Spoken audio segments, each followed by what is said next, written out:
Bonjour, bonsoir, bandekonange zanga mamluba. J'espère que vous avez malam skanyas to bozali. Kandenge boyebi na bike bonganga makasi boza patient nga mgongo comme kozonga malembe kande bozoyoka. Moi kosuko ezali pas intense mais eza quand même de temps en temps. Donc to bandana no na makambo esala makuna na mboka na sur le plan politique, ba élection et les réactions bien sûr il y a politiciens et leurs adeptes na peuple na bango, ça dépend de quel camp vous vous retrouvez. Yaliboso, je ne suis pas surpris avec l'attitude il y a notable Katangé o bazali kobenga ke batu ba bana balabala basala trouble bla bandoto baba, it's not gonna happen.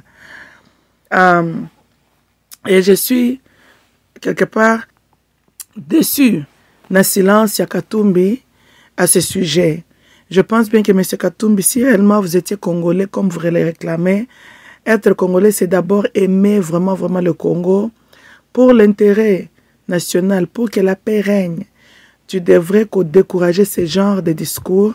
Tu ne peux pas accepter ou tolérer la division entre le peuple congolais ou que le Congolais puisse s'entretuer entre eux-mêmes au profit d'intérêts non politiques. Ça, c'est vraiment self-centered, selfish, et ça montre aussi que vous n'aimez pas le peuple congolais, vous aimez la richesse du Katanga, mais vous n'aimez pas le Katangais. Parce que, Katangais ou bazobenga bango ba bimana balabala, ba kendoko boma ba bilima tetelem ka keta la pe bango. Cela veut dire que ba okuta na pe na défense, n'est-ce pas? Mais en réalité, nana kozala zoboma nani. Ça ne change pas que Katanga, le bec, Baluba. Les Baluba vont se dire on doit se défendre, n'est-ce pas? Maintenant, c'est quoi la scène ici que nous sommes en train de voir? Un Zaïrois, un Congolais en train de tuer son frère. C'est ça. Muto aza réellement na makila ya Congo na misisa na ye. Aroki ko accepter sen wanate. Tolanda, excuse me. À aucun jour, t'aurais ko encourager que Congolais a simba arme contre son frère pour verser makila na ye. Waneza ba jeu Kabila bande ko sale la biso, mais Kabila n'était pas le nôtre. You know. Waneza makambo Numbi, John Numbi, azalaki ko sala, il n'est pas le nôtre. Tolanda, nya aucun Congolais oya kokolala na kimia après katangisi makila ndeko na ye. For what? Tolanda. Et si la police ou l'armée va déclencher Minduki, l'armée est composée na bana mboka sont de Congolais, ba ozala bazo boma banani ba Congolais. Tolanda. So monsieur Katumbi, j'aurais cru que ce cause qui na bolingo, ya peuple wana Katangé, tu ne peux jamais kotika la silence, otiki ba fan na yo, ba encourager cette tendance tribale na Katangé. Il me semble que M. Katumbi, tu es venu ko capitalize na tribalisme, tendance tribale. Ça, on se dit aussi la vérité. Que les Katangais, bazali, deeply inclinched na culture, ya tribalisme. Ça, c'est vrai. Bazaka très tribal, surtout envers leurs frères et sœurs kassaïens. Mais encore une fois, c'est triste quand on voit quelqu'un qui aspire de diriger le Grand Congo, lui aussi être vraiment entrenched. Donc, vraiment, il y a tribalisme. Monsieur Katumbi, vous n'avez pas présenté votre épouse. On devrait commencer par là. Qui es-tu réellement? La composition de ta famille. Je pense bien que tu devrais cette explication au peuple congolais. Après tout, tu demandais leur vote. Il faut bailler banani azoko kambabango. C'est un peuple qui a souffert pendant 18 ans, notablement, il y a Ndekono Kabila, à cause de la nationalité douteuse, il y a Bapaya. Bapaya, nyokoli peuple wana. Et ce mémoire-là est très frais. na mitu ya ba Congolais. Congolais kala zalaki kotuna makambo ba de père et de mère te. Excuse me. Mais Dieu a souffrance. Congolais komaki kotala oyo aza nani, oyo auti wapi, nani ndeko nanga, nani ndeko nanga ite. Ba Congo balobango très très bien avec éloquence balobi kiaku kiaku kiangani kiangani. Na prêté exemple moko biblique hein? So une fois King David a péché devant Dieu, il a numéré le peuple d'Israël, acte ne pese kinzambe na ekanda. En son zambe wana pesi King David deux propositions. Parce qu'il devait punir Israël à cause du péché de David.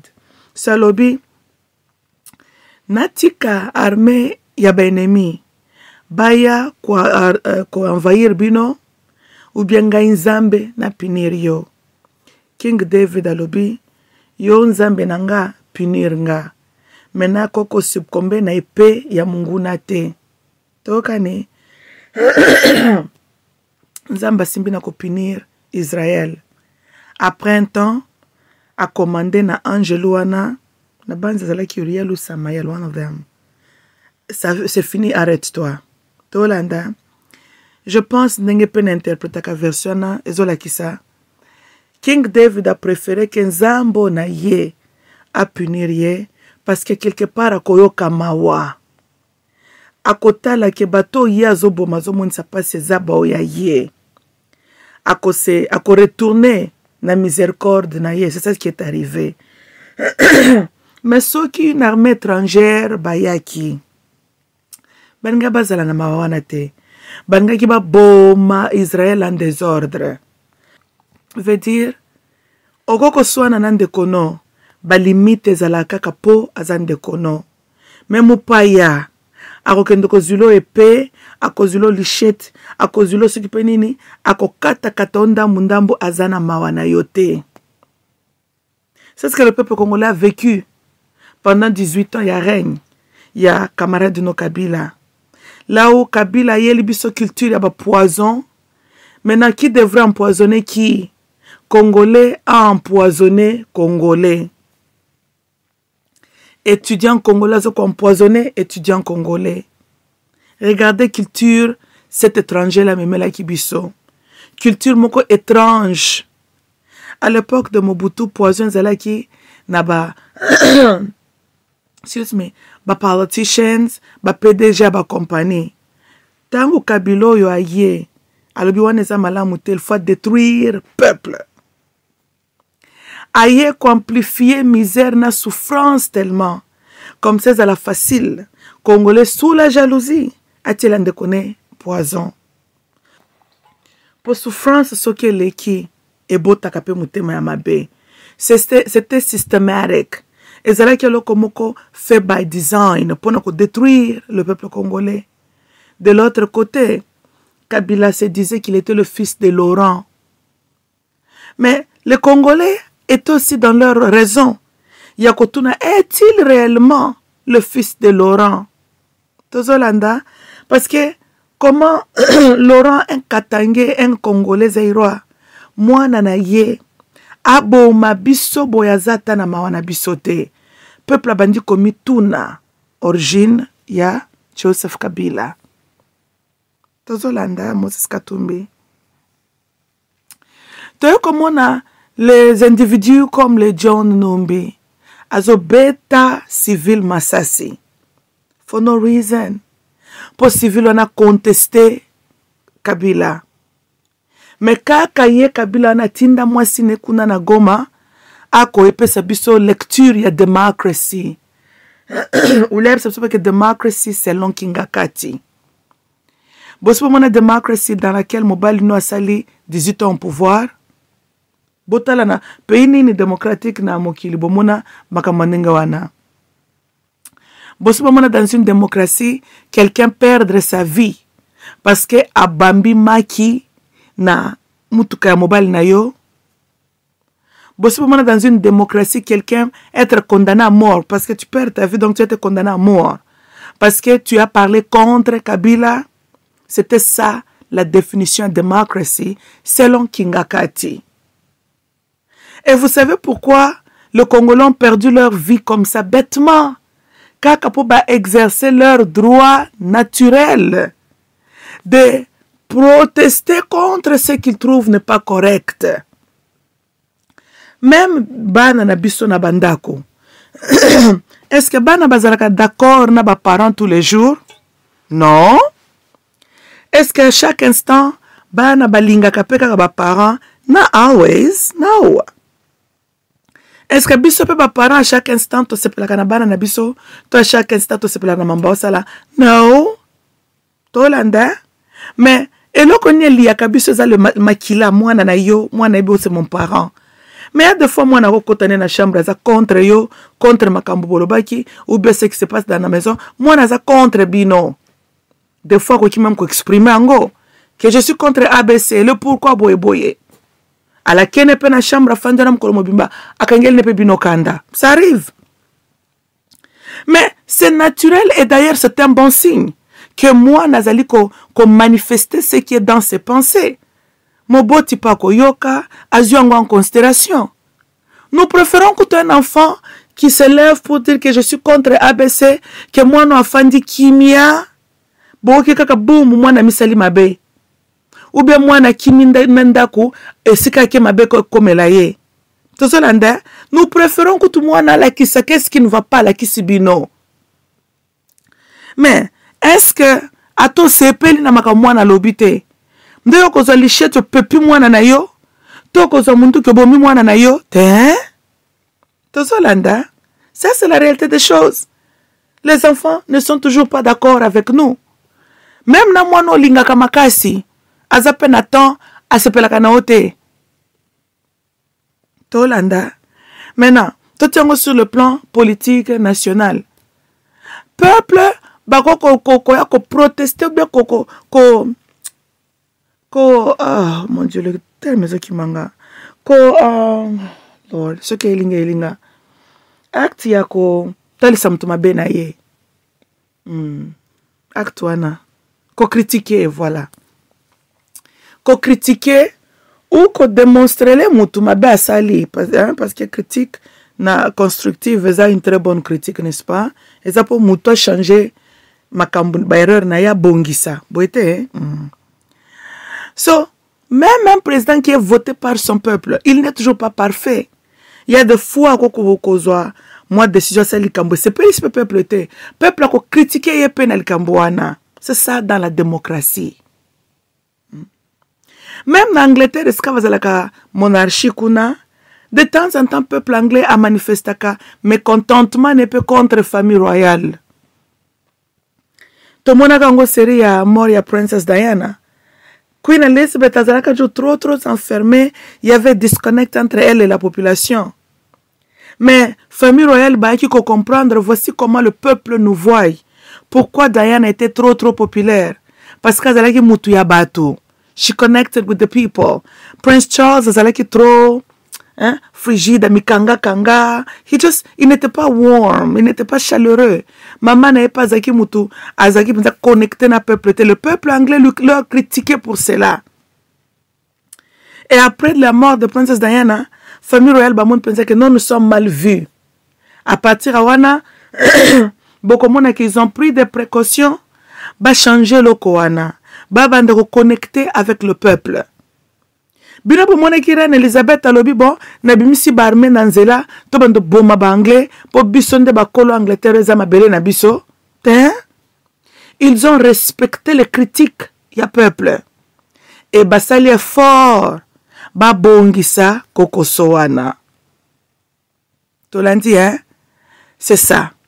Mais vous savez pourquoi? Parce que monarchie na peuple anglais baza bandeko. Tolandi Mais un moupaya, ndako bimisela bino ba lacrymogène, c'est pas lacrymogène, ndako yana système ko boma bino pour théoriser bino kangisa bino minoko parce que ya zorenye. Très souvent ezalaka comportement ya muto ya za conscient que bo vota qui était. Il vous a été imposé d'abord azana respect na binote et plus pire sokaza pe étranger. C'est comme Moses Katumbi. Na ba exemple on appelle si. Tant yo fandi silent. Otika certains katangé ba mérite habite bangi de quel degré ba encourager peuple ba bima ba contester. Yo omoni ndenge nini soko zalaki réellement na makila na biso. Omoni ndenge nini. Ba sala ngo ba congolais ba s'entretuer entre bango, c'est ça. Bon.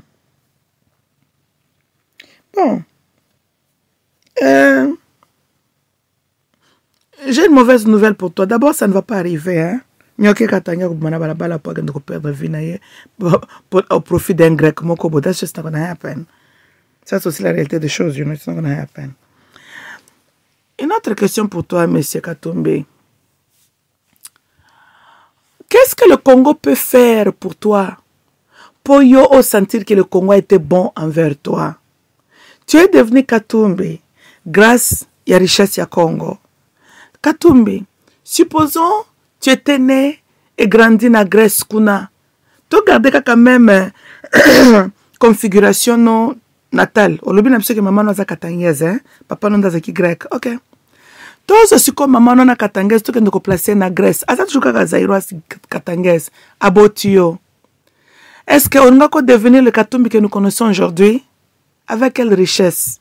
Par quel moyen? Tolanda. Donc, au moment que tu es Katumbi, grâce na DRC, oye kangele kiyo maboko te. DRC zalo la mwasi na maternité kangele ki mwana makolo te apesi ye vie. Malgré douleur na ye moko maman. Yo ye na mboka na biso obotami wana ndengolobi. Ba mindele basala nyonso mboko na biso netikala toujours sous-développé pasi ya maman congolaise. Mais dans tout ça là, Congo, Katanga, et Kangele qui ma coloté na maternité, Katumbi. Tu t'es enrichi. Lokola moino a botami. Tomelisie. Allié ba vitamine. Akoli. Loba telemi pena monsieur abatu ba monike moina yo a telemi. Maintenant imagine moi na lobi a zongela ka toujours maman na ye. De maman nga siko il faut na konza yo. Ka donc, 10 millions sont gagnés en 9 mois, ça ne compte pas. Kolela nyonso pendant moment nanga ya angoisse, douleur nanga na hôpital. Mais je fais ce que je devrais faire pour te donner la vie. Wana nyonso moni yango kakate. Na melisio na lesio bafufu na lamuki na butu na memio na mukongo nanga. Na ede yo yekola ba alphabet na yo. O yekola kokoma ba phrase. Na pesio même ba conseil ya vie. Lelo telemi okomi mutu. Yo lobi kaka kete maman, ce n'est pas senga ce qu'il faut na konza yo pona mona bien. Donc tout ce que tu m'as donné ngana koma mutu et kokite ce qu'il faut na konza yo. À vous-même, monsieur Katumbi, à vous-même. Pendant que toi tu étais en train de t'enrichir na Congo, c'est tout lundi exemple na tu ça. C'était quoi l'état ya Congo na collectivité na ye? La pauvreté, JDP na se. Tina Katanga, peuple wana yo bandeki ko konza. Bazaki officiellement le pauvre selon même le standing ya ONU. Tolande, ya ba banque mondiale. Tolandi. Peuple wana ale fufuna matembele. Pendant que yo Katumbi ozo s'enrichir. Tolandi hein. Mais peuple wana kangela kiyo makolote. Peuple wana telemaki na nzela na yo te pona ko bare yo. La marche vers la victoire vers ton succès tu as obtenu la bénédiction totale ya mabele ya Katanga lokola mama na maternité azo bota kangeli mwana makolote apamboli mwana wana tango mwana botami apamboli ye ndenge Kongo esali yo Moses Katumbi to boti yo to kangela kiyo nzela te. To bimisi yo. Osali o pêche. Osala bilanga. Okota na ba minere. To baraki yo la route te. To pambola kiyo. Na mute mamoko. Tu as fait non pour toi-même. Good job. Tout à l'ango na anglais mususu. That's a success story. qu'un enfant d'un papa immigrant réfugié venant de la Grèce, kuna aya botami sa maman zalaki bonne, mais de ça, de ce commencement humble, tu es allé devenir ce que tu es aujourd'hui. Ça, c'est un bon témoignage pour le Congo. That's a beautiful story. Tu es allé même devenir governor Yakatanga. Il y a combien de Congolais, de pères et de mères na Katanga wana qui n'ont même pas goûté le succès que toi tu as goûté, M. Katumbi. Mais ton histoire est un bon témoignage pour le Congo. C'est une histoire qui doit inspirer que Mutupamba n'existe pas, qu'une bonne a engendré le futur gouverneur d'une grande région de Katanga, qu'une bonne a engendré le futur multimillionnaire. Ça, c'est une très belle histoire, une belle histoire. Oko comme lango pe livre, bako se lango même film, et ko inspire bato belé. Mais M. Katumbi, talandengo meno lingi otaché ta réputation pour ne loko to benga ka greed, égoïsme. Otombe na temptation balobaka, bapesio le boko, bapesio la main, olingi le bras. Yoku to lingi le bras te, okom kolkatina ba mituna biso.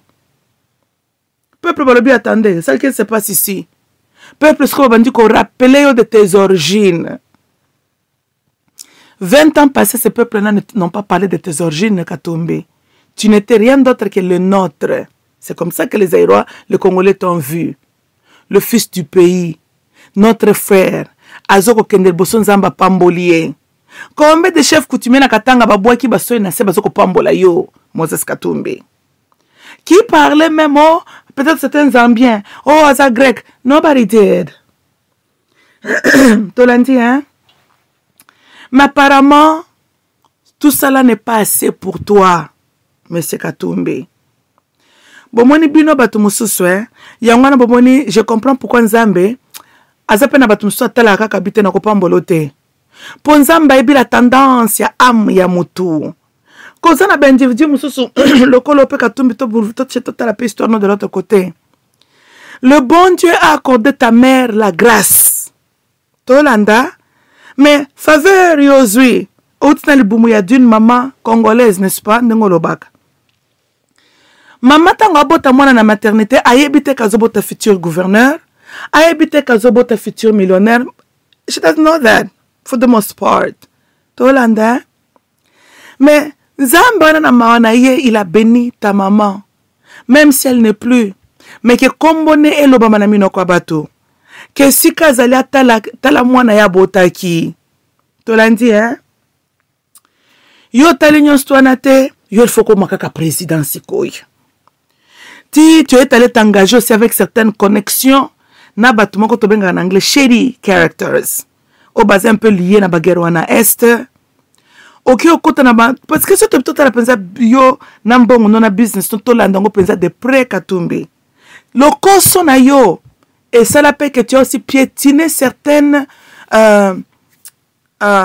territoires où bien tu es entré en contact avec certaines personnes, ou yo, tu as en doute même yo, mutumobimba.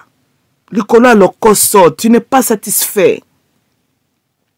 Je vois maintenant pourquoi Nzamba permet à Kabatumsus na mokiliba bonga pété. Pona makamba lolenge oyo. Voici le cœur de l'homme.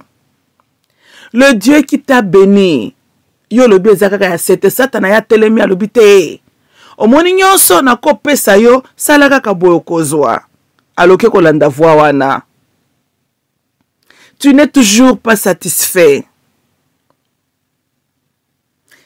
Vraiment quelque part, M. Katumbi, talandenge, siko histoire. Et comme on talaka toujours quelqu'un, sa nationalité était douteuse. Azala kata zairo kutuku pété. On dirait, maman n'a sakin des Zambiennes. Oh, il a fait les alliances. Nabato basa la guerre na Congo. Tolanda. Oyebi baby sa image, hein? Ça ne prend pas trop d'efforts. Mais pour établir le nom Katumbi, ça t'a pris des années pour établir Katumbi. Maintenant, dans moins de temps, le nom là est à taché maintenant. Pour nanini, greed. Na mutema ya mabe. Ozo sala ozala silan, tika ba Congolais ba bomana. tolanda mutema mabe o ezo sala yo encourager peuple oyo dans la terre qui t'a donné beaucoup olingi omona makila ya peuple wana etanga na mabele wana tolanda Katumbi bongola mutema tolanda corrige-toi. On ne se moque pas de Dieu. Dieu connaît la nature de l'homme. Tolandi hein. Au moins mutema oyo zo manifester biso wana nde yango kozala ka chute na yo Katumbi. Tolandi yo wana ko kotaka na banyongo ya ba européens super 4 milliards de dollars pour nous la campagne moko qui n'était pas effective. Batuno yo ba Frank Diongo musala bazwa kezaki kozala mukala noko landa na simule ba kendo selo ba campagne ailleurs. À l'étranger que nous n'en parlons pas. Pour ça, les kaka ba exhibition ba avion na yo ndongo bandaki ko mema ba avion voyageur que nous sala ba discours. Mais ce n'est pas ça bâtir une campagne effective. Talomoni ba nyonga batano ke kozo. Yo wana pe ki président sango kozo ate. Maintenant il faut le par telle manière au raison que ça ba nyongo no wana. Et 4 milliards de dollars eza moindre pempete. Babilo ko kasinde ko tsaka biso na ba cauchemar avec Laurent. Kondima batu ba financier en échange ce cas qui bokonzia ko tikela batu boeba contrôler tel secteur batu boeba e ko luka ba koshematina crâne il a payé avec sa propre crâne. Non, Laurent kufa pona ba deals na ya salaka. C'est ça le lokoso. Lokoso e bomisaka moto. Na ki rebelle na ye asinyaka déjà ba deals na ye ba accord na ye na batu na ye. Ba pe ba tcheka ba mosolo na bango po Laurent comme sika komaki bazalaki. À nous le peuple le quoi ba politique ba manipuler biso. Oh le pays est attaqué, nous sommes attaqués. Là le baké yende bazaliko makambo ezali ba compte à rendre suite ya ba accord na kendeki ko signer, c'était ça la réalité de ce qui s'est passé. Et c'est là que guerre contre la nation congolaise comme telle. Te bongo les Européens sont là qui bango nini. Et c'est là qui est Laurent c'est là qui problématique. Yende muta kende ko signer bloko na ye. Tang ba yokanite nde babandi ko nyonga sikoyo mboka à cause na ye makambo ezaki lié na ye. Tolandi hein. Ti ba monika ke to ko perdre boyete, ba ju décision il faut pas penser crâne. Mais crâne ya Laurent hors de bandaki eza Washington na Kigali nde ba pesa ki fait vers ki crâne na il faut panzana. Mais pour ba comme na cette décision les a pour ba monique moeto négocier na muto ezate tozo que nulle part avec lui angi kozonga la raison tangi ko reconnaître ba entente celle décision ki nini to ko continue trouble mais tozo panza crâne na ye. That's exactly what happened. Bongo na yeke ndeko panzana kuna na palais présidentiel likolo lo koso na ba corps na ye na ba diamant na comme ko teka na maison présidentielle nde libanais wana somba ka ba diamant ba utiliser ki kaka yeke nde panzela biso écran bima wana mais yaka na projet eza na makilane to confirmer que oui eza Aden na ye le reste ba ka shigi se ba rachidi eza ka masolo lokuta muta panza ke kana nzaki le client est libanais wana ti mais batinda ki akotinda tozolanda lié na lokoso na ye bambongo abato aliaki ba investissement abato batiaki na kati ya Laurent po comme sika komaki nde biloko ekei ko panzisa ye crâne et puis c'est comme makambo komaki mabepo mboka ekoti siko désordre à cause ya lokoso na ye Katumbi yo kende ko 4 milliards ya bato supposons komaki président.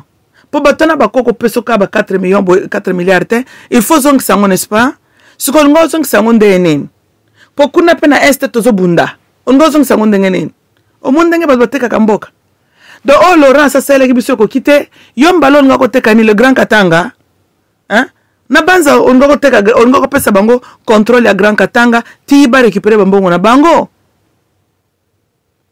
et peut-être ngeke ya pena forme ba guerre. Là où ta femme et tes enfants allaient être épargnés, mais les Congolais allaient mourir. Naba makambo moko ba nyongono kendeki kozwa, o kabola ketambongo na bisote. Et fin de compte, qui va monnaie kaka moite, va décider pas panzo crâne. Tout ça dans Katumbi. Excuse me.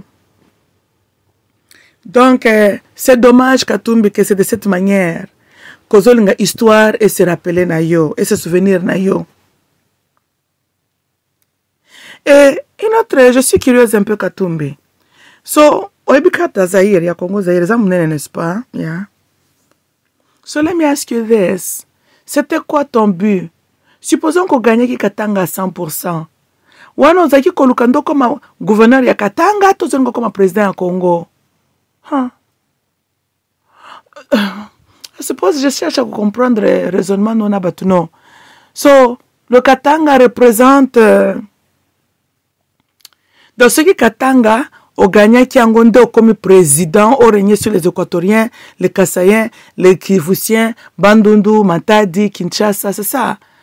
Donc, bah, voir la région Moussouane et Comté, Katanga, c'est ça. Hein? Bon. Ce qui est un bon raisonnement, alors par ton raisonnement, tu es le président, mais président de Katanga. Parce que gagner vote n'a pas grand qui votait, n'a pas manière de gagner, Bandundu, Équateur, Kasaï, Matadi, Kinshasa, yo gagné no kunatin. C'est là que le président Katanga, le colonial de président Katanga, to kolobanine. Il faut que le colonial soit la Katumbi. Ce que vous na posta ko luka réellement comme président Congo, Katumbi yo frappé des Européens. Tika ba théâtre. Tala comme on tozolo ba Laurent akasali ba connerie na ye. Lobela peuple vérité a comme on nous fait la guerre. Te yo zanabi yo mana yo utaki ko signer ndezo ko se rattraper na yo. Katumbi. Campagne na yo sala ki ozoko masquer hein. Yo zaki na posta ko comme président en Congo te. Yo se mono lingyo comme président en Congo mozo compter kaka suro gagner Katanga, moza comédien politique politicien. Hein? Tolanda. Tala. Omoni soki okumba ki atap Grand Bandundu. Okumbi Katanga. Okumbi Kivu. Olinga ki penzo tia Chilombo panzi likolo. Parce que ya nga katikala na Grand Kasai, hein? Au Zaire, Équateur, Bazaïr, Kinshasa. Na banza linga kaka pa gagner mais nga kezala vraiment par car moko yako serré. Provider que ba province na tuna tangi bazala ke ba a gagner penza na car ya munene. Tolanda nde yo linga ki yo po gagner ba province na tanga na car munene ndo linga ko tia Chilombo panzi likolo. Okoko comme président Congo kaka gagner un seul région te.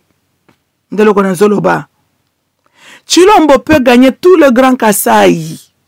Un a gagné à 100%. Parce qu'il y a toujours les gens aussi là-bas au Bangay va voter Fayoulou, Bangay va voter Yo, va voter. Même si leur pourcentage est en totalité c'est là 15%. Ça laisse Chilombo avec 85% victoire na Kasaï. Et supposons ce qu'on a perdre Équateur, à perdre Katanga, Bandundu, Grand Kivu, a gagné ce qu'on a à Kinshasa même à 88%. Anga comme président Pekakatin, pas quelle magie. Tolanda. Donc, il faut gagner, surtout la province na bato belé wana. Okumba ba province na bekari ya makasi. Ndoko tia muninga panzi likolo. Yo stratégie Katumbi ezalaki koya na Saint-Thérèse, kolobela biso lingala basango. Naza mobali. Tokobeta na obeti ngai na beti. Oh mangala tokomkoyoka mikolo yo lokola ya mbosko usipe mboso. Ngai pe nazali mobali loko. Yango makambo ya basango na nazali mobali. Tokobeta no beti ngai pe na beti yo. Oh. D'abord oh bisa Congo c'est intéressant. Aussi comme muta makasa zala ka déclaration ndengwana. Tengai me 45 ans sur la terre des hommes. Non na mona mutu ya makasi azoloba na muninga ne mobali ke ngape na za mobali soko beti nga na beti. Non, ça c'est un langage ya mutu azana défensive. Hein? Par exemple, moi une femme, je peux parler comme ça devant un homme. Et soko beti nga ngape na zongisi. Tolanda quelque part, je suis en train d'insinuer que oui, naza faible, mais na kozongisa. nazolo bake naza courageuse na kozongisa tolanda okoka ka mobile azobisa mwasi teke ngape naza mobile soko betinga what the hell for episode ko za mobile bon tout le monde teke za mobile non nga moko mutu na mona teke je ne vois te vois pas que toi tu es un homme alors tolanda so I don't know. Eza ba proclamation ya muto azalaka na défensif, muto aza really na subconscience nazo reconnaître faiblesse na ye, nda yaka ngai pe naza mobali. To ngai pe na kolakisa ke naza mwasi. O beti ngai pe na beti yo. Hello.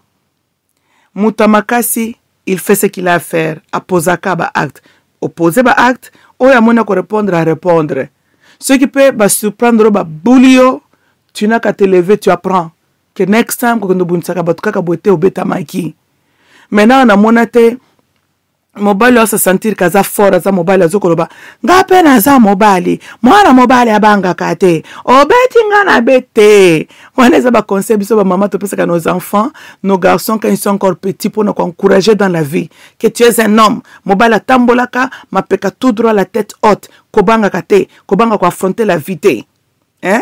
Mais on a toujours formé moi na mobile azo kola nano n'est-ce pas omoni mwana azozonga ndako mapekasa lembisi azotambola otala mutu na se parents ala kanini hey yo tombola mutu boete ate siko kenda ke ozwaki te tombola mutu mobile atambolaka mapeka ngumbi te aelongi na sete ça ce n'est pas le démarche ça c'est le démarche d'un homme en défaite un homme that's defeated or un homme est synonyme ya courage est énergie ya alpha c'est le feu mobile abanga ko affronter ngomba te devant lui so nde bloko to yebsaka bana na psa mibali yangwana que peu importe la grandeur de la montagne tiens ta tête haute toujours na likongano na loboko okutani na nkoi bota courage okutani soki pe na nyoka bota courage parce que mutata moko ta lobi ke entre sika ozati na sommet ya ngomba que le chemin sera lisse non okuta na obstacle misusu ko bangisa ko kosala ko kozolo ba na beti nga demi tour na zongi nde to yebisa ka bana so mbalo za mobali okoko banga ba obstacle la vite continue à foncer sois courage kende okuta ni o nyama bunda to landi nde mutu yemo ko azoko kola sko mi yebel que je suis un homme na botama na ko banga te je dois affronter la vie head on boete. Maintenant, na monate un homme mûr, mature, ngape na za mobali. O beti ngai na beti yo. Mutoko bangisa moninga zate. Oh, me kota kanaringe papa. What the hell was about the déclaration sana fois? Mais ne sais pas que nango c'était ton accent qui me faisait rire Moses Katumbi. Engam ko pena lobaka peso pena baksa na ngai hein. But it was funny, it was so cute. Na za mobali. O beti nga na beti. I like that. Photo celle en théâtre, hein? Oui. Moutumoko yazala, aza poids lourd. Si ko to mona poids faible. Ngape na za mobali. Mwana mobali abanga kate. O beti biso, ngape na beti. Yo. Na ba confusion ya quand est-ce qu'il faut que le banga biso nyonso nezo kotaka ba confusion. O Katumbi mais quand même osala ke fort, hein? Osala ke fort ko solution na lingala na Yohana. Ngana zakina ngana zola na zo sekana la lina ko sekawa. Moko il fallait que nous comprenions comprendre zolo makambo nini kalo kola ngape auditeur na ngape ngaba comprendre mamundu basolo panini mais ngana zo ngana comme présidente te hein Katumbi c'est intéressant mais yoko to féliciter ata bongo yo bolole ya mutu no afanda kana kinga kati wana kutata ya ngape na za mobile yalo bakangwata yele bisoka autre je dire fidélité à son excellence Laurent Musée Kabira. De bloquer ya koloba wanati ya zatana lingala ta lobaka alobela biso to yo lobaka quand même tu es courageux Katumbi oza courageux pour ba kinois pe baza audience moko moindre te hein c'est une population qui n'est pas moindre non plus ba kinois talaka bat basali kabila nzembu kibinda nkoi hein kuna ko faire bi babu komba kazamba te kinois mutu te kinois zakalala la muki asalelo nzembu bana ba créativité na bango ndebongo bazaka peuple moko moindre te. Excuse-moi, bon kabila oyo 18 ans na salaki na banza yemo kwa lapa peuple wana ba afinga ma jour et nuit na yena mwasine congolais c'est tout ba kinois baza batute Donc quand même quoi affronter peuple wana na lingala pe kaka. Félicitations Katumbi. Tu es courageux quand même, tu es courageux. Ça c'était pour peuple wana za mutu tena. Ngaku na ndo banga ke peuple wana ba ndo wolola okaka wana. Mais na moni quand même ba l'accès qui hospitalité. Bon, ba Frank Diongo ba leo mbongo pamba Katumbi. Bongo campagne ni basaleli yo. Te yo moko na esprit ya bien, yo monyo sali campagne nini. 4 milliards ya batu liaki. Yo ko bakekene ka nyos na ba avion okende ko louer. Lukanda ngo ko justifier ba mbongo batu. Soit liquider bambongo yo za nango na ba compte na yo mais sila na makambo no kuna akoma makambo mboka wate po bokenda ka ko zwa banyongo na bino po ya kokoma makambo ya mboka to na 4 milliards akufuta bato wate et puis Katumbi yo za na mulimo ozongi samboka sima supposons yo ganyaki nyongo na 4 milliards na banza pe batiepe na intérêt na kati do yo linga ko lexana no temps en train de repayer ba nyongo wana nde sikota la soko ko tonga na mboka, c'est ça? Katumbi mwana mabe mwana mabe papa mwana mabe mwana malamu te. Mais anyways Katumbi tozala siko mikolo. Écoutez, tango pona ki okota na élection présidence, tu avais aussi compris que la possibilité comme pour toi Chilombo tout candidat existe que okoko perdre. Ça sont réalistes. Comment okokende na compétition à vie, tu oses comprendre que possibilité peut-être tu peux aussi perdre. Qu'on perdre ça nécessairement que osa fouteur. Non. Deux fois tu peux être très très bon. Mais l'autre a gagné parce qu'il était mieux que toi. Ça veut dire. Deux fois tu donnes tout ton meilleur. Mais peut-être l'autre était plus meilleur que toi. Deux fois tu peux être bon. Mais l'autre, avec une stratégie, ils ont un peu une qualité supérieure que toi. Et a gagné à cause de cette stratégie-là. Et rendre yo fouteur, moindre, non. Et le but que l'autre, il était mieux. C'est tout ça, ce que ça veut dire. Tous la victoire, na o ya zuite lokolo malheureux. Ya on a pas pas la terminologie, on a un candidat malheureux. Ils ont continué. Non. Tu peux être très très bon. Mais il y a toujours quelqu'un qui est plus mieux que toi. Et ceux qui ne concourent no kutani en face ya mutoaza plus mieux que toi, accepte que hey, Lukando Tala, pourquoi je n'ai pas gagné? Qu'est-ce qu'il avait fait de différent que moi je n'ai pas fait? C'est comme ça que muto aprenaka, muto kolaka. Ce n'est pas la fin du monde, Katumbi. Tu peux encore reposter dans 5 ans. Pourquoi pas? Chilombo dans 5 ans, il y a son droit à 3e mandat. Mais yo, qui te représenter l'issoussou. So, concede, félicite ton frère, ça montre preuve de maturité. Évite d'encourager la guerre. Zangatina, pour ne pas congolais une vision musikate. Katumbi, longwa na angle oyo ya politique ya élection oyo. Accepte, concede que tu as perdu. Get back to work. Zongela Moussala travaille pour le peuple congolais. Teokani, fais ce que tu peux faire. Peuple Amona, ce que tu es en train de faire pour lui. 5 ans, où mais la kate que le bon Dieu nous prête la vie. Dans 5 ans, tu peux reposter l'issoussou. Au cause à l'étranger, tu es mito ba congolais. Ba cause à la paix, ba moni bilembo na yo. Tozolanda, au cause se positionner mieux même que mouto a koya ko challenge yo na 2028. Toyokani. Voilà. Donc, il faut réfléchir. L'ongwana angle oyo vise déjà les 5 ans qui est devant toi. Il nous semble que Chilombo d'ailleurs avait déjà accompagné sa campagne, a commencé sa campagne 2 ans, 3 ans et demi passés.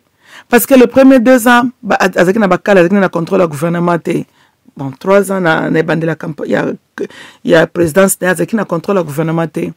Mais dès qu'il y a une majorité, on dira qu'il y a déjà campagne. Parce que biloko a tongi yo, il a célébré dans 2 ans et demi. Tolanda, azala qui déjà ko visé que vers le temps année à campagne, batuba mo na bilembo nanga. Il s'était positionné que akoyaka kabeta ba discours te mais akola ki sape batuna bilembo. So moni, so ton frère asia banda qui campagne né déjà avant 2023. Tolandi hein parce que batu bazala ki komona. Et tant 2023, il va lever les rideaux, va présenter, voici ce qu'il est en train de faire. Peuple, naturellement, Batel Babika, s'il a pu faire ça pendant 2 ans et demi, mais tu peux faire sur 5 ans, Moussoussou. tozolanda babiso nyonso on lui critiquer. Au moins même peuple a voté Tshilombo lelo Katumbi. Majorité na bango bafinga ki hier. Hier babenga ki moyibi. Hier balobaki to baye ye. Aza zoba zoba. Ngai pena kati. Tolandi hein. Po or ye. Ayebaki que likambute bazo finga mais ye azaki concentré. Il était en train déjà de travailler. Tango ba lever le rideau. Totala tomoni bilembo. Kaka. Tolobi attendez. Mutinyo sto makanisa kolobanini. Tozonga na nusima. Mwana mobile otopese chance. Dans 2 centimes sali boye. Ah, tomoni azana souci ya mboka. Et puis c'est notre frère. Tika topese chance. Tolandi Katumbi. C'était ça. Donc, Omoni Tshilombo a connu adversary na ebandeli ya presidency na ye bakali batielaki ye mazaki na stratégie. So l'homme a fonctionné en train de viser 2023 déjà. Tolandi hein? Tandis que même ba détracteur na ye bango batingamaki ka na 2018 bazoko tiele ba pot de banane et akosala le côté. Et puis majorité pa batone ça pe bato bazali na kati ya opposition wana. O bafanda ki wana bazoko souhaiter ba Tshilombo échouer bazo tala kaka na minute wana. Or yanke azalaki déjà ko contourner ça yebaki que 2023 koya. Même conseil na zopeso Katumbi hein que longwa ta l'élection oyo concede. Ça c'est la meilleure chose. Meilleur conseil na zopeso ngwana Katumbi, ça la preuve de maturité. Tika ba détracteur non musu batumsona ba distraction, laisse-les dans leur position. Zoa téléphone, benga Tshilombo, félicite lui, sale un discours national, félicite ton frère, concede ces élections officiellement. Peuple bako bete la oma boko kozalo sali preuve ya maturité ko sakanate and move on. Si y a moyen de apporter support na Tshilombo, bo travailler pour l'intérêt ya mboka, fais-le. Parce que Tshilombo est un mandat na ya suka. Et tu vas bénéficier à Kozala na Tshilombo. Le plus Tshilombo Kozala zo connaître le succès. Ce qui aux autres travail penaye Katumbi. Dans 5 ans, tu vas beaucoup en bénéficier au Kozope crédit. Il y a succès, il y a Tshilombo. Tolanda. Et je pense qu'il faut se positionner très très bien. Au Kozala a besoin que nous defa bambongo venant de l'Union européenne. Tolandi hein. Peuple bakomona misala, bakomona mutemo kozalo lakisi, maturité na misala bosali, okozala na souci makasité. Tolandi hein. Mais ceux qui ont fonctionné à niveau moko terre à terre, oti arrogant, auto contesté, tu es en train de viser 2023. Non, la main de temps est en train de tourner. Tolanda kozala te lokola mutu azo tuta mutu contre mur hein ozo mona muro ya brick ozo tuta kaka mutu ozo ko espérer que muro ane ko buka na poyoleka ozo tuta ngoka mutu en normalité tolandi hein n'y a-t-il pas moyen mususu yoko ko contourner obstacle wana? C'est ça. Tika makambo élection oy concede, move on. Meilleur conseil. Conseil mususu kaka entre parenthèses, bino nyonso ba opposition bo s'opposer na Tshilombo. Vous voyez que l'union fait la force, dans la division personne ne gagne. Na monita la liste ba candidats présidentiels. Vous savez ce qui est arrivé? Ba kombo yolo ba makampe mingi nde bazu moi ba voix belé wana na la côté opposition hein. Ce côté là, excuse me, Moses Katumbi, Martin Fayulu. Mais ce que tu as l'habitude à additionner, tout n'a pas basu 0,1%. Ti to comme na Moses Katumbi. Ce que tu as additionné, voix nyon son abino bozui. Est-ce que boyebi ke bonga botia Tshilombo mama na panzi likolo? Tolanda. Même ceux qui chiffre na bino tout engé comme na 7 millions te. Mais na banza bonga ki pensa bo comme cela ta na 6 millions virgule. Angaka gagné vraiment na razor thin victory. So kangaka gagné.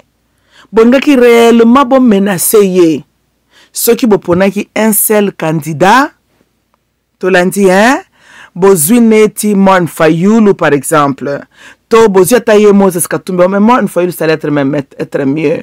Et binonyon sona boaki ko realissima Martin Fayulu. je vous dis que soit opposition bokepte bonga bokumba victoire oyo.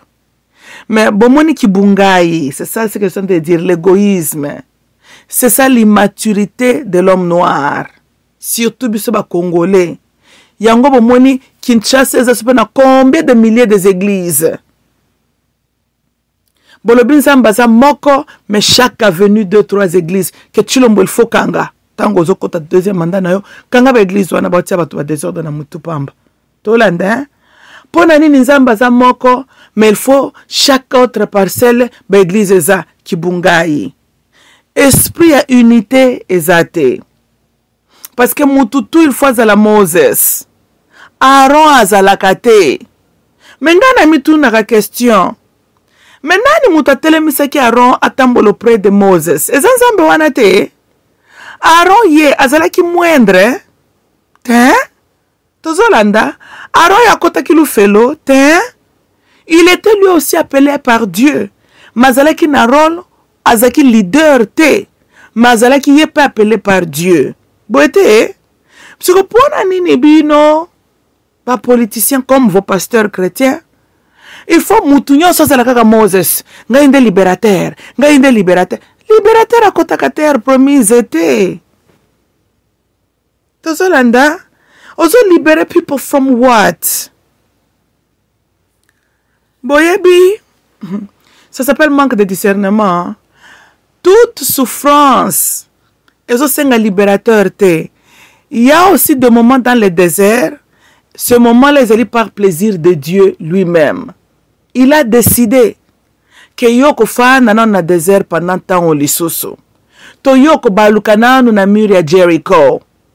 Ema kambo luka ka ba libérateur na ote. Libérateur a libéré yo from what? O mizaleli na désert. Ozoluka libérateur a libéré yo from what? From ba cobra? From what? From ba zelo? From what? Parce que tu n'as pas dans le désert, non, oui, vous êtes à passer, mais guess what? Tu es réellement entre les mains de Dieu. Ozala kanon adversaire le boss, ozala mtatomo kwa zo oppressé yote. Nana ngoy kako oppression na désert. Oh, mizal ezala kola mtabete chute libre. Muta ede yoto kwa zo mikwela na oyo moko. You better stop praying que la miséricorde de Nzambe sungondo tout ambunzu no na sewana te. Mais ça m'a cambié ko banda ko lukaraga. Oh my gosh, muta break my fall. Te, o sali s'appelle chute libre. Donc ko kitana onda ngozo ko kitana nyoso zana maboko Nzambe.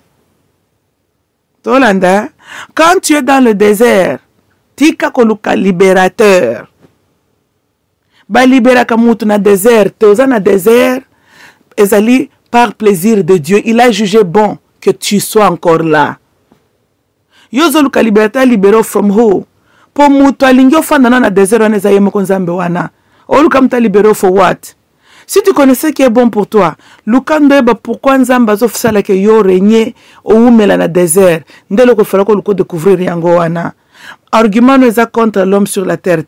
Ton argument, c'est envers Dieu ton créateur. Et c'est là même, maintenant, preuve de maturité spirituelle. Quand tu comprends que, moment bitumbo na oleka, mutuna mukila koko sovenga ite oyo, et comme li kambuyanga ina Nzambe. Tozolanda, il y a des moments, ozoluk intervention venant de l'homme. Il y a des moments, même le plus homme, le plus fort sur la terre ne peut pas te sauver.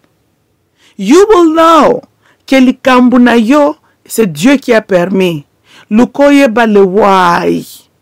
Quand tu comprendras le why, c'est en ce moment-là que tu vas t'en sortir dans le désert na oana. Mais long as ta mentalité n'a pas changé, oko umela na désert na yo, oko baluka kanamira Jericho na yo, pas parce que tu es entre les mains de Pharaoh les Égyptiens, pas parce que les Amalekites bazoko intercalé yo, but because c'est ton Dieu qui a décidé que nanu yo komi prêt. Il y a une étape, il y a dimension et l'entité. Tolanda. So arrêta koluka ka Moses na ba circonstance nyonso.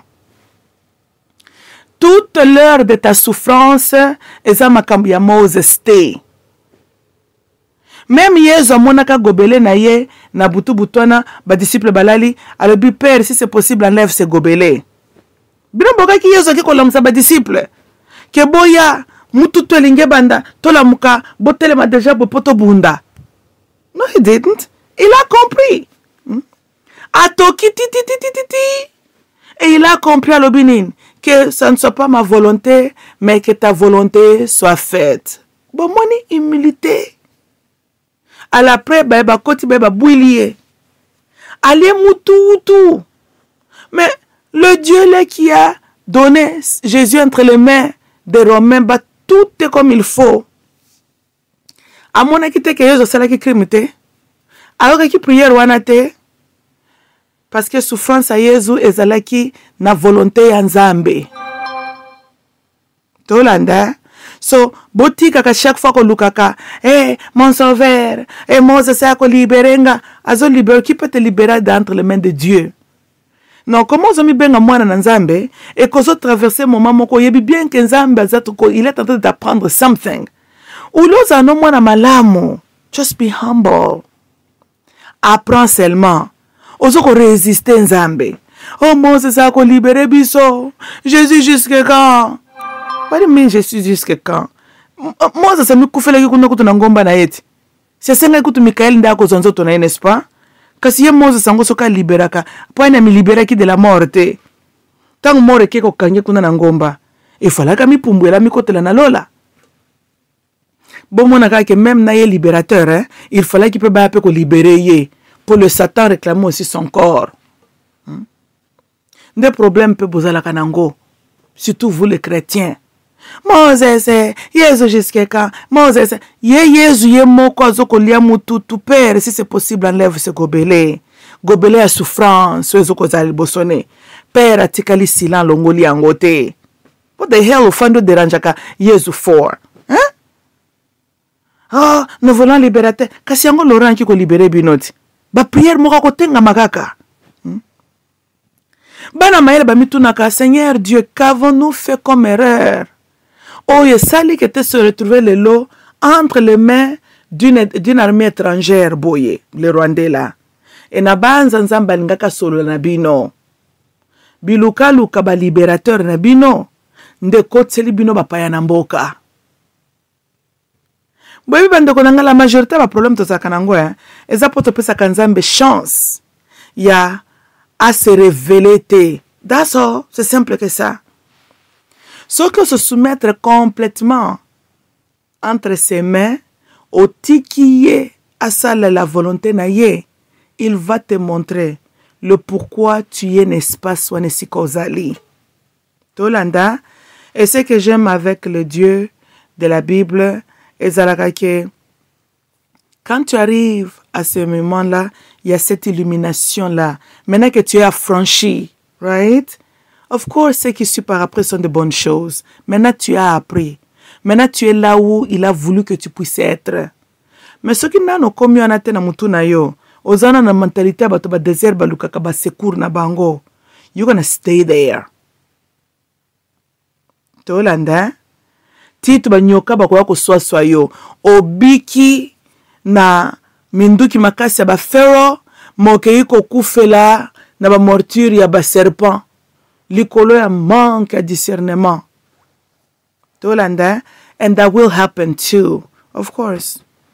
But nyonso nzamba permetaka ba mi kufela ezate ki oposo ipendenge nini. Some people nzamba sila na kana bango soko zo ningyo ko katoza tetu. Tolanda. So botika ko le libérateur, ba libérer bino from what? Nzamba sa pese ki bakoko na bino la terre la ya Zaire Congo.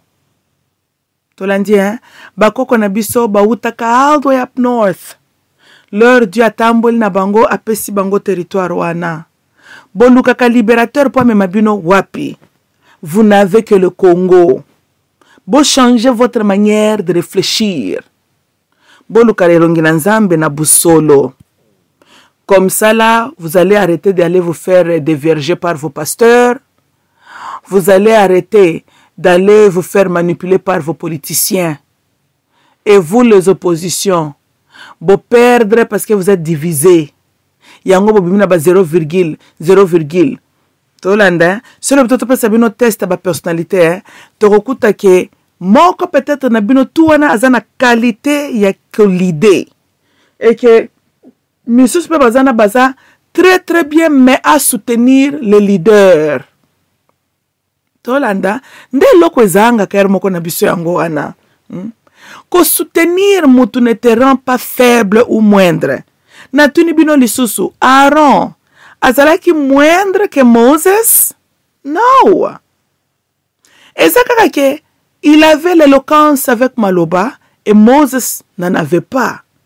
Mais Moses avait la vision. Dieu lui a donné la vision. Aaron n'avait pas cette vision-là. Il faut qu'on reconnaître le Koana. Et si Kayo est faible, reconnais tes faiblesses.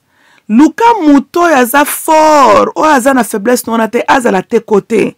Yo peut na ba qualité. Même s'il te semble que tes qualités sont mieux que ton leader, le bon Dieu sait pourquoi.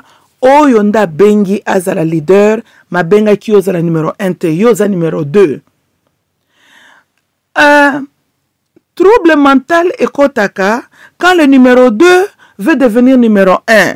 Et comme le cola dans un bateau, 2 capitaines. Non, masue kokendo kopanzana. Capitaine azalaka moko, mususu na bengi sous capitaine, son assistant. Tozolanda, yes, yo peux comprendre Masua, mais le décideur final, capitaine Azamoko, you can't be challenging him. Masua ne kokende kosala makamba ba Titanic. Tokani, mais il faut avoir humilité, la sagesse. Yakoyeba kobao, kotika que le premier brille. Yo soutenir ye, pese le meilleur de ton conseil, parce que réussite na ye eza réussite na bino nyonso.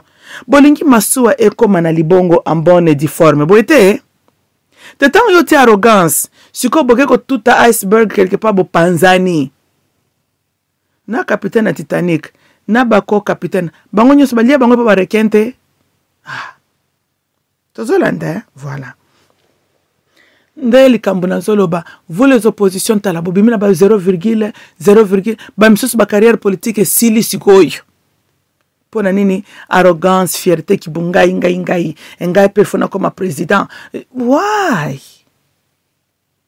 Toyaka na mokili ata biso batutanga ka astrologie oyo. No. Mutu nyonso atanga maki azala le numéro 1 T. Cela ne veut pas dire que le numéro 2 a moindre. Non, des fois le numéro 2 a beaucoup de qualités. Mais Dieu seul sait pourquoi Oyo a pesi et toi loana ya leadership a pesi ngona Oyo. Yes, un leader peut ne même pas koyeba koloba français, mais un leader. Moses bégayait, mais c'était lui le leader. Aaron a éloquence na ya koloba, éloquence a koloba, ce n'était pas lui que Dieu avait appelé l'idée Israël. Faut botanga ka Bible malamu. Reconnaître le Koana. Je pense que quand on arrivera à ce point-là, même Kongwane ko se développer très très bien. Toningi ko se challenge entre biso na biso mingi. That's not good. Il faut kaka ba monande yo, oh wanate. No. Musabi moko sokolaka elongi te. Tozolanda. Même chaque des 5 doigts est appelé un rôle nango. Tolandi, hein? Mais une chose est vraie. Mis opinion sur 4 étiqualiers, baza, bien que baza important, mais baza n'a même pas le cola tamte. Tolandi, ce que l'ongoli tam, tu as un sérieux problème. Moko kolongola index finger, pinky, ring finger, middle, okolongola bawana, you should still be good. Mais tam no ce que zate, au ressentir yango. So les 4 autres droits doivent reconnaître que oui, basé également important, tam ezapena besoin misapione zala, mais bazo reconnaître que tam atezala ka mukuse que les autres droits. Yangonde za le musapi principal. Ya mais. Tolandi, hein? Il faut reconnaître le koana. Tu peux avoir des longs doigts, ce qui peut long fingers and everything. Tam na yo eza le doigt principal ya chanza ya loboko. Boite, faut reconnaître le koana. Nde makambo zanga kana biso yango wana. Pinky alingia zala na même poids loko la tam. Ce n'est pas bien, ça s'appelle embrayement de la nature. Hein? Malamute. Ok, bandeko na ngai, encore une fois, mes sincères félicitations. Na monsieur Félix Tshilombo, toutes les bonnes chances. Kendeli Bosso, continue maintenant sur la bonne voie que vous avez pris. Et peuple congolais, soutenez votre leader, votre président, Lokola Boponie. Azana besoin de support Nabino. Soutenez-lui ensemble pour l'intérêt ya Mama Congo. Ok, I love you all.